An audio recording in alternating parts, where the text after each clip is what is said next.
Long ago, chickens and birds were close friends and even spoke the same language. One day, a bird asked a chicken to borrow her precious piece of jewelry for a grand event.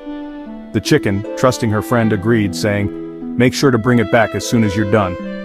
The bird promised and flew off, wearing the jewelry proudly. But days passed, and the bird never returned. The chicken grew worried, realizing the jewelry was gone.